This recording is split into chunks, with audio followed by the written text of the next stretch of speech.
Now here's a clip of them doing DOA.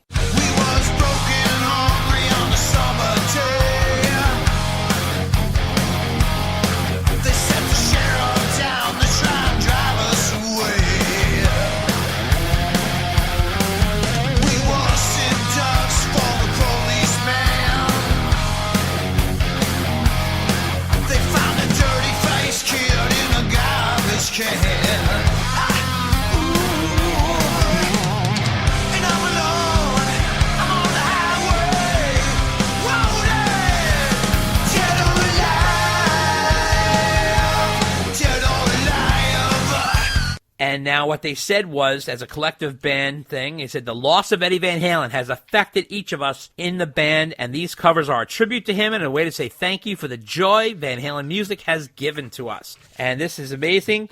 Michael Starr, or Ralph Sands, whatever you want to call him, said, Van Halen was everything to me. I love the Scorpions, I love Motley Crue, Deep Purple, Cheap Trick, Rat, Bon Jovi, White Lion. I love all that stuff, but to me, it all started with Van Halen. Everyone tried to copy Eddie and Dave.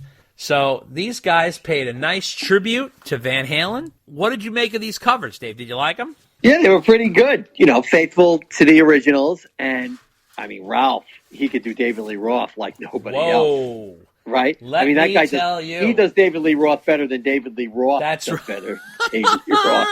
That's right. That's totally true. He's more Roth than Roth at this point. Also interesting is, remember the 2007 clip where Jump goes disastrously wrong, Dave? Do you remember this clip from Greensboro, North Carolina? Yes. Okay. Infamous moment. Well, Eddie's guitar tech, Tom Weber, was on Mitch LaFon's podcast, and he talked to Mitch LaFon about that moment. And it was sort of an interesting situation. The moment happened in Greensboro, North Carolina, is one of the few occasions where the guitarist sort of messed up on stage and the keyboard backing track was being played at the wrong pitch. So what happened was Eddie's guitar tech, Tom Weber, said this was a very sore point with Eddie, and he actually talked about it. Now, I guess Eddie's gone. He talked about it. He said it had nothing to do with the keyboards. Ed loves to make noises with the guitar. We all know that. You're liable to hear any earthly sound that Ed could make with the guitar. So at one point, he took the guitar and literally jammed the headstock of the neck into the stage several times.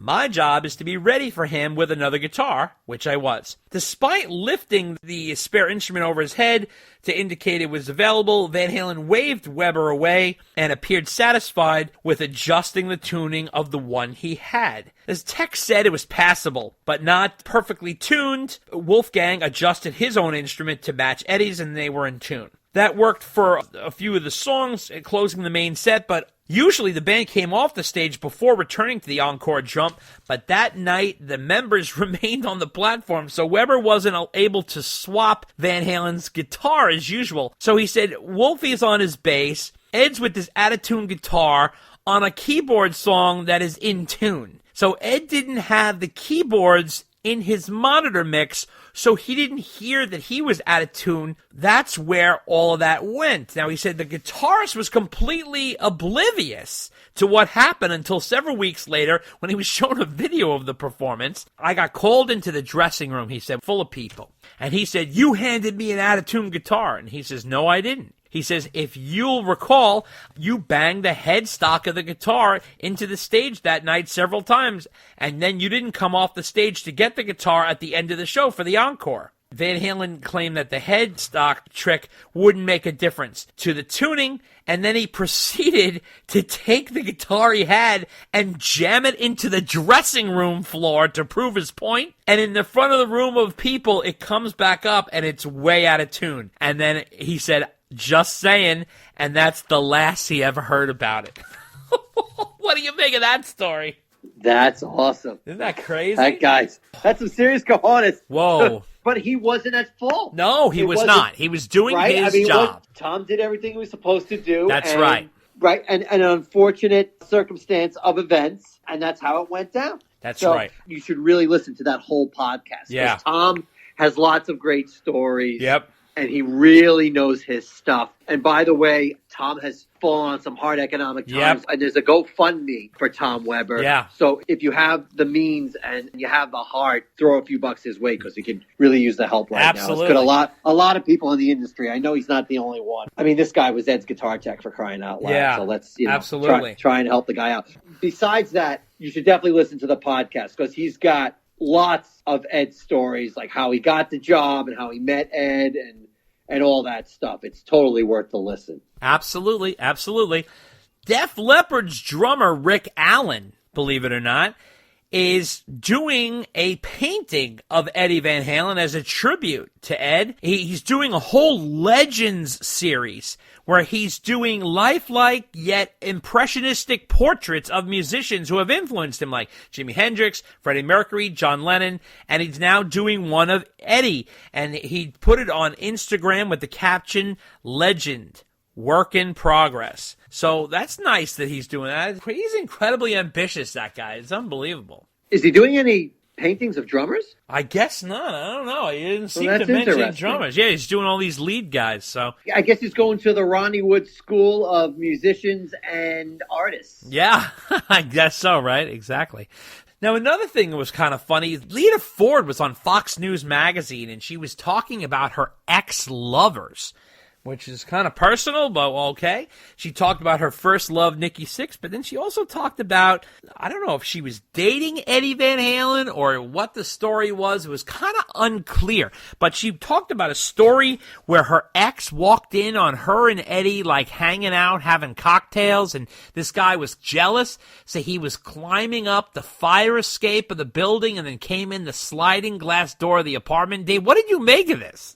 It was certainly a very interesting story. It was more, crazy. More so about her ex-boyfriend than it was. I mean, Ed was barely mentioned. I mean, Ed just happened to be the guy she was hanging out with when this guy came back. It was very odd. The whole thing was very, very odd. They didn't mention who the guy was that was her ex. Well, yeah, I get why after hearing the story. It's nuts. It sounded like she was just hanging out with Ed. I never heard any mention of those two having a relationship or anything else like that. But absolutely. Now, Bill McClintock, Dave, you know this guy? He's known for his McClintock mashups.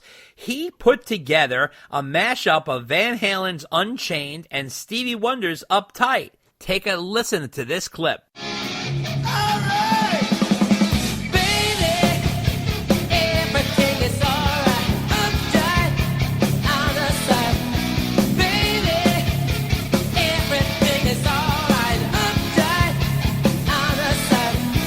He calls it Van Wonder Chained Uptight. So this was an interesting mashup. Another one, Dave. What did you make of this? I love that guy's mashups, and this is one of my favorite ones so far. Love it. It's just amazing how he finds songs that fit together, and maybe they don't quite fit exactly, but he makes it work. This one I love. I played it a few times. Absolutely. I thought this was fantastic. This guy does an unbelievable job. And what people don't even realize, this is a lot of work to put together. This is not an easy thing to pull off. I mean, you go try it. It's very difficult to do. This is like almost an art in and of itself. It's very, very cool. It is. Yeah. It totally is. And he's not just mashing up two songs. He throws in pieces of other songs, too. Absolutely. Absolutely. Now, Walmart.com is currently offering a Walmart exclusive of a ruby red vinyl pre-order of Mammoth WVH's debut album, which comes out June 11th. So you can check out it at Walmart.com. They posted it up there. It's for $32.97, and it's available for pre-orders. So if you guys want that, I know the Mammoth WVH website has, I think it's, what is it, like clear, Dave? There's like two different types of vinyl on Mammoth WVH website, but it's not red. It's like clear, and there's another, maybe a regular kind, but then this one is a ruby red. There's a lot of wild vinyl collectors out there, so if you guys want that, I'm sure it's probably limited, so it's because the Walmart exclusive, and I know with these exclusives at like Walmart and Target, they go quick, so if you want to go on there, Walmart.com, and it's available right now for $32.97. What do you think of that, Dave? Man, that whole vinyl thing amazes me. It's shocking. It's just amazing. Now, admittedly, I'm not a vinyl guy. Yeah. I mean, when cassettes came along, I couldn't wait to switch over from vinyl. When CDs came out, I couldn't wait. I mean, I would buy vinyl because it was so cheap back then, and then I would transfer it to cassette.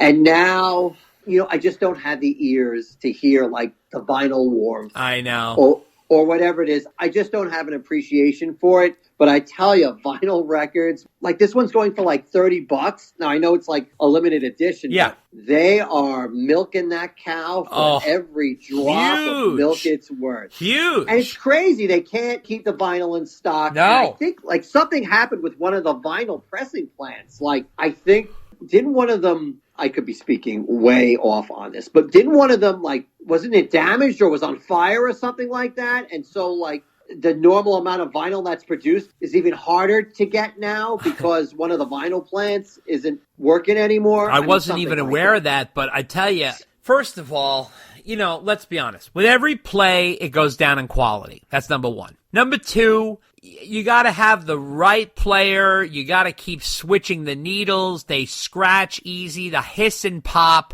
And you have to be stationary. That's the other big thing, Dave, is that you and I probably listen, we're on the go, we're in the car, we're there. It's like you have to be in one spot to listen to it, and you got to have a high-end system, and you got to have a really clean needle, and you got to go out of your way to keep them pristine. It's just so much work. I mean, it really is. I mean, Dave and I came from the vinyl age, and we were happy to get out of it. And then, listen, tapes weren't the most convenient thing in the world in terms of sometimes they would rip or snap. You had to fast forward to get through the songs or whatever like that. CDs obviously were the best, to move around with. And then, MP3s are even easier, and streaming's even it's crazy. It goes from everything. Dave, you and I are so old. We've gone from 8-track to vinyl to cassette, to CD, to MP3, to streaming. What's next? We're going to have a head chip.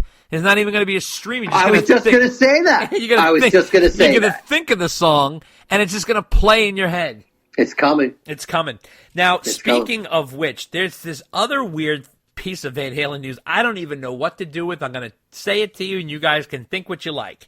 No judgment, but this was odd. I'm just going to put this out there. So, Janie Van Halen was in a wrestling championship. And when I mean wrestling, like she was like, it's called the Destination 6 High Desert Championship title match between RJ versus Lita LeMay, which is her wrestling name, versus Louis 54. And they sort of incorporate dancing, which I know she is a fondness for, with wrestling. I didn't quite understand why a woman was in the ring with two other men, but it was all that sort of like choreographed wrestling, and it was just very, very strange. Now, Lita, who is Janie, and Louis, 54, and the 54 is for Studio 54 because he wears a Studio 54 jacket, one beating RJ, and then danced in the middle of the ring. Dave, what do you make of this? I don't know. I guess she's into wrestling now with some, I don't know what you want to call it, not minor league, but with some small-sized wrestling company. I don't know. I guess that's what she's doing now. Hey, more power to her. I guess so. And the last item for Van Halen news is a little note that I kind of picked up on that I wanted to let everybody know about. I was listening to Eddie Trunk's show, and they were talking with Jimi Hendrix's people. And they were promoting a new Jimi Hendrix film that was, I think it was the Live in Maui or whatever it was. And, there always seems to be all these Hendrix material that comes out. Well, there's this new collection online called CodaCollection.co. So it's Coda, C-O-D-A, like the Led Zeppelin album, collection.co, C-O, not .com, .co, C-O.